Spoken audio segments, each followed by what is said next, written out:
បងសូមផ្ដាច់ញាកាពីទឹកដីសូមសួនពេលស្អីអូនគង់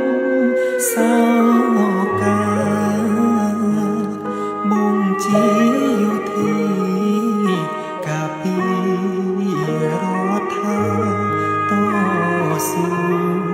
ផ្ដាច់ញាលុះត្រាជោគជ័យប្រពន្ធបងអើយអូនកុំបារម្ភកុំត្រយំឲ្យបងអាល័យបងនឹង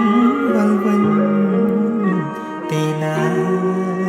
ចរណៃជួបទឹកភ្នែកស្រី